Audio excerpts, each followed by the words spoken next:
मध्य प्रदेश हिंदुस्तान में भ्रष्टाचार का सेंटर है, एपी सेंटर है। जितना भ्रष्टाचार बीजेपी के लोगों ने मध्य प्रदेश में किया है, पूरे देश में ये नहीं किया है। देश के सामने एक ही मुद्दा है, कास्ट सेंसस। ओबीसी कितने हैं और उनकी भागीदारी कितनी होनी चाहिए, ये हिंदुस्तान के सामने सबसे बड़ा सवाल है। और कांग्रेस पार्टी की हिंदुस्तान में सरकार है, पहला काम ये हम करके दिखाएंगे। कन्याकुमारी से हम कश्मीर तक चले और मध्य प्रदेश से पैदल निकले। 370 किलोमीटर हमारी यात्रा मध्य प्रदेश में चली थी। किसानों से मिले, युवाओं से मिले, माताएं बहनों से मिले। मुझे सिर्फ 2-3 बातें कही।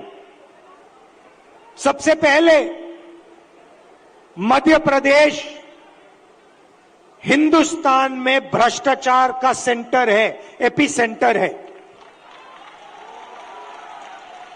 और जितना भ्रष्टाचार बीजेपी के लोगों ने मध्य प्रदेश में किया है,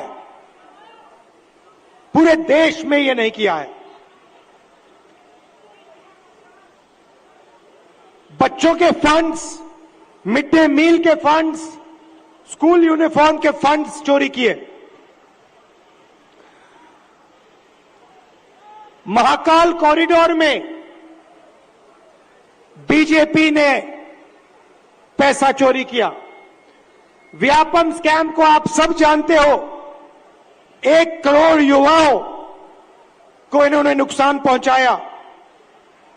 एमबीबीएस की सीट्स बेची जाती हैं और पेपर लीक किए जाते हैं। यह इनका राज है कि अब वो समय आ गया है कि हमें हिंदुस्तान का एक्सरे करना है। यह पता लगाना है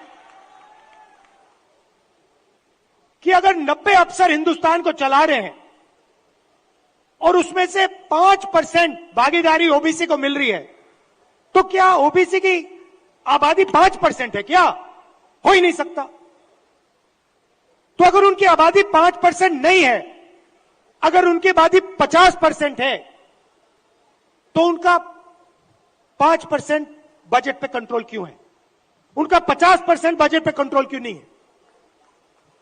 अब जब मैं ये सवाल उठाता हूं, बीजेपी के लोग कांपने लग जाते हैं, नरेंद्र मोदी जी भाग जाते हैं, अमित शाह जी कुछ और कहते हैं, हिंदू मुस्लिम कहेंगे, नफरत फैलाने की कोशिश करेंगे। भाई और बहनों, देश के सामने एक ही मुद्दा है, कास्ट सेंसस।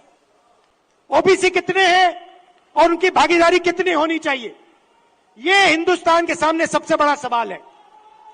और कांग्रेस पार्टी की हिंदुस्तान में सरकार है, पहला काम ये हम करके दिखाएंगे। हमसे जुड़े रहने के लिए हमारे YouTube चैनल को सब्सक्राइब करें और नई वीडियो की नोटिफिकेशन के लिए बेल आइकॉन को दबाएं।